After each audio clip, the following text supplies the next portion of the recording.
نماز فجر کی پابندی کرنے والوں کے لیے جن 10 بشارتوں کا ذکر ہم آج کرنے جا رہے ہیں، اللہ تعالی ہمیں ان بشارتوں کے صدقے 5 وقت کی نماز پڑھنے کی توفیق عطا فرمائے اور 5 وقت کی نماز کا پابند بنائے۔ لیکن اس سے پہلے ہم سیرت النبی صلی اللہ علیہ وسلم کی قسط نمبر 37 کا کچھ مختصر سا احوال آپ کے سامنے پیش کرتے چلیں۔ جب مومنین ایک جماعت اخوت و تعاون کی بنیاد پر قائم ہو گئی جو اللہ کا پیغام پہنچانے اور اس کو اس کا مقام دلانے کا بوجھ اٹھا سکتی تھی، تو وحی نازل ہوئی اور رسول اللہ صلی اللہ علیہ وسلم کو مکلف کیا گیا کہ اپنی قوم کو کھلم کھلا دعوت دیں اور ان کے باطل کا خوبصورتی کے ساتھ رد کریں۔ اس کے بعد سورہ شعراء کی آیت 212 اور 215 نازل ہوئیں، اور اے پیغمبر صلی اللہ علیہ وسلم، آپ اپنے نزدیک ترین قربت داروں کو عذاب الہی سے ڈرائیے، اور جو مومنین آپ کے پیچھے چلیں ان کے لیے انکساری کے ساتھ اپنی شفقت کا بازو جھکا دیں۔ سورہ شعراء 212 215۔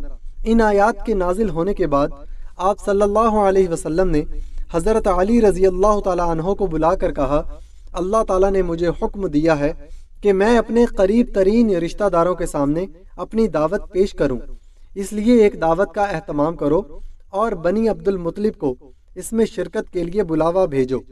چنانچہ تقریباً 40-45 اہل خاندان جمع ہوئے۔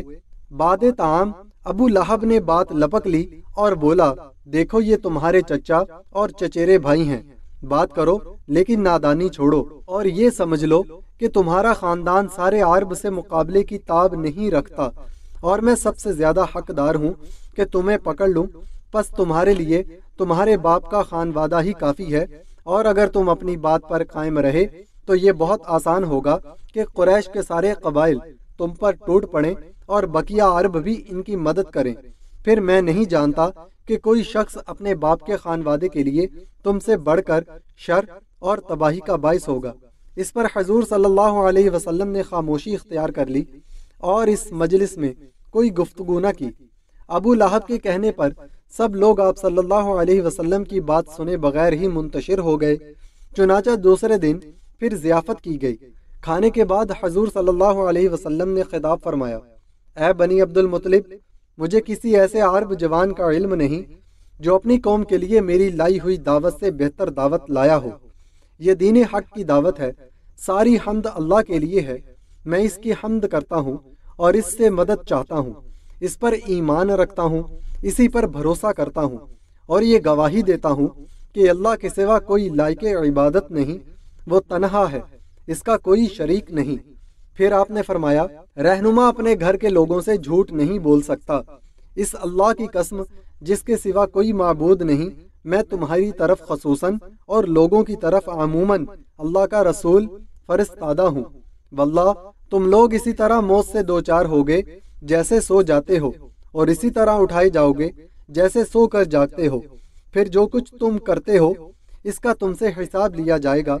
اس کے بعد یا تو ہمیشہ کے لیے جنت ہے یا ہمیشہ کے لیے جہنم۔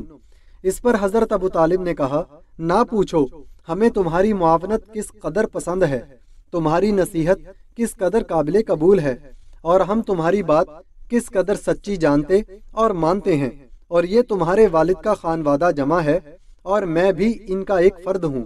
فرق اتنا ہے کہ میں تمہاری پسند کی تکمیل کے لیے ان سب سے پیش ہوں، لہٰذا تمہیں جس بات کا حکم ہوا ہے اسے انجام دو، واللہ میں تمہاری مسلسل حفاظت و اعانت کروں گا، البتہ میری طبیعت عبد المطلب کا دین چھوڑنے پر راضی نہیں۔ ابو لہب نے کہا، اللہ کی قسم، برائی ہے اس کے ہاتھ دوسروں سے پہلے تم لوگ خود ہی پکڑ لو۔ اس پر حضرت ابو طالب نے کہا، اللہ کی قسم، جب تک جان میں جان ہے ہم ان کی حفاظت کرتے رہیں گے۔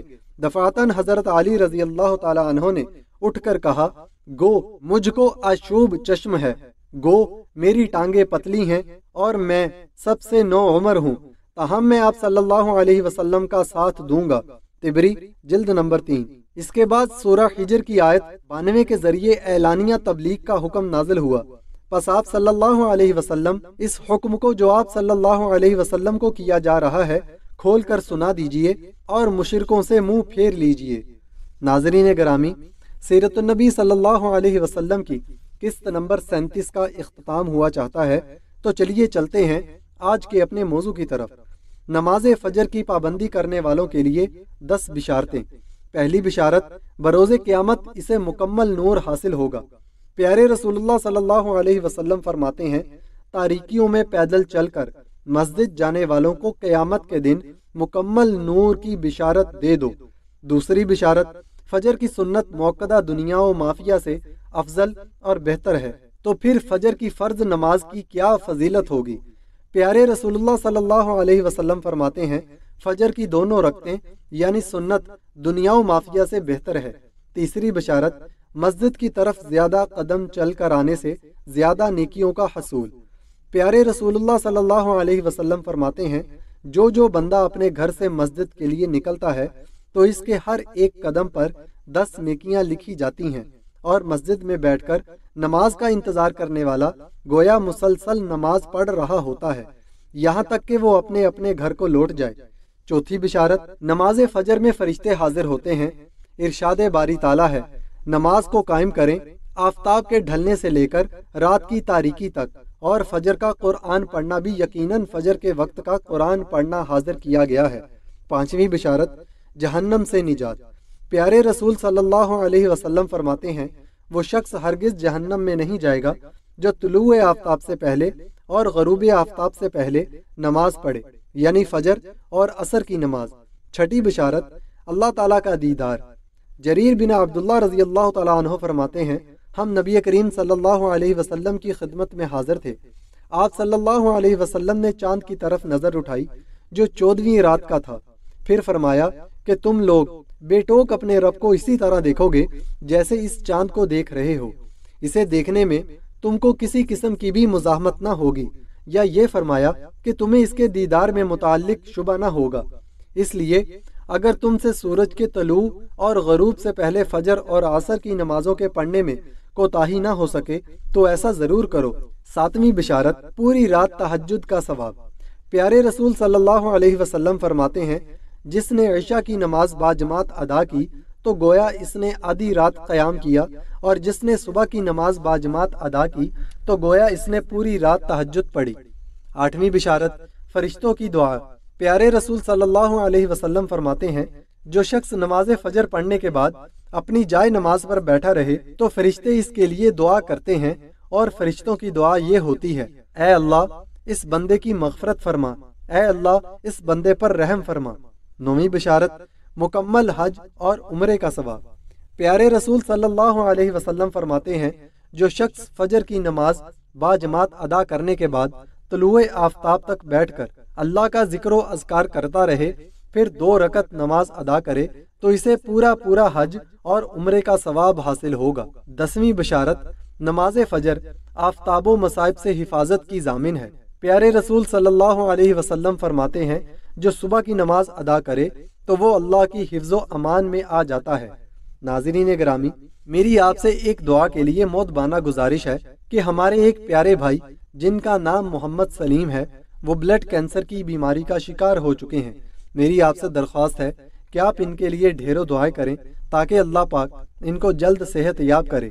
آمین یا رب العالمین۔